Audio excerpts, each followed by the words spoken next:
দেবী দুর্গা ও আমাদের মা শারদা। বোধিসত্ত্ব সেনগুপ্ত, পত্রিকার 21তম বর্ষ, 2য় সংখ্যা। শ্রী শ্রী চণ্ডীতে দেবী প্রতিশ্রুতি দিয়েছেন, ইত্থাং যদা যদা বাধা দানবোত্থা ভবিষ্যতি তদা তদাবতীর্যাহম করিষ্যাম্যরি সংশয়ম।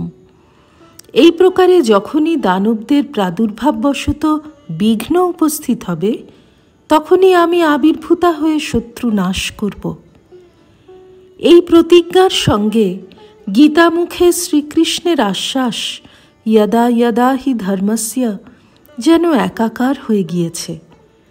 অরণ্যে রণে দারুণে শত্রুমধ্যে জলে বা নলে পর্বতে রাজগেহে, সর্বত্র সকল প্রতিকূলতার মধ্যে দেবী দুর্গা মহাভরসা। বিপন্ন অসহায় মানুষের কাছে দুর্গা নাম অসাধ্য সাধনকারিণী মহামন্ত্র। এই বিপত্তারিণী দুর্গা নাম বাঙালি তার হৃদয়ে গেঁথে নিয়েছে। আজও যাত্রাকালে বাংলার মানুষ দুর্গা দুর্গা বলে রওনা হয়। তাই বুঝি স্বামীজি তাঁর মানসকন্যা নিবেদিতাকে এই দুর্গা নামের অমোঘ রক্ষা কবচ দিচ্ছেন। দুর্গা নামের মহিমায় শ্রী শ্রী রামকৃষ্ণ কথামৃত মুখর। কখনো শ্রী রামকৃষ্ণ গাইছেন এই নামের মহিমা ও ভক্তেরা মুগ্ধ চিত্তে শুনছেন, আবার কখনো ভক্ত গাইছেন আর ঠাকুর ভাবস্থ। শ্রী শ্রী দুর্গাপূজার মহানবমীর চিত্র। প্রভাতকাল, দক্ষিণেশ্বর। গতরাত থেকে ভবনাথ, বাবুরাম, নিরঞ্জন মাস্টারমশাই ঠাকুরের কাছেই রয়েছেন। তাঁরা ভোরবেলায় চোখ মেলে দেখছেন ঠাকুর মাতোয়ারা হয়ে নৃত্য করছেন আর বলছেন, জয় জয় দুর্গে, জয় জয় দুর্গে। সেই দিনই আবার গাইছেন, বল রে শ্রী দুর্গা নাম, ওরে আমার মন রে। দুর্গা দুর্গা দুর্গা বলে যে বা পথে চলে যায়, শূলো হস্তে শূলো পানি রক্ষা করেন তাই। আবার স্বামীজির যে ভাব, মার কাছে ওসব দিনহীন ভাব চলবে না, সেই ভাবের শিকড়ও খুঁজে পাই শ্রী রামকৃষ্ণের কণ্ঠে।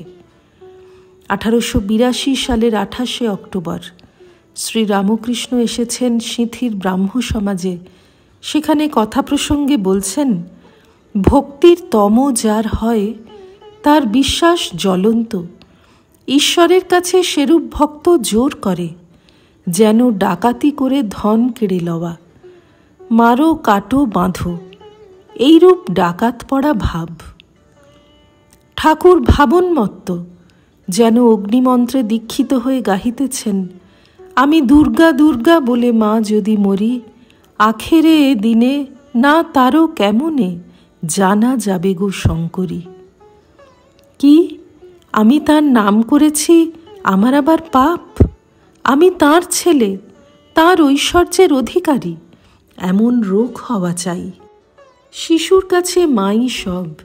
বিপন্ন ভীত অত্যাচারিত সন্তান তাই মাকেই জড়িয়ে ধরে, আর জগৎজননীও বাৎসল্যভাবে আপ্লুতা হয়ে দুর্গতি নাশিনী রূপে সন্তানের সকল দুর্গতি দূর করেন। শুধু মানুষ কেন, দেবতারাও বিপন্ন হয়ে বারবার মহাশক্তির শরণাগত হয়েছেন।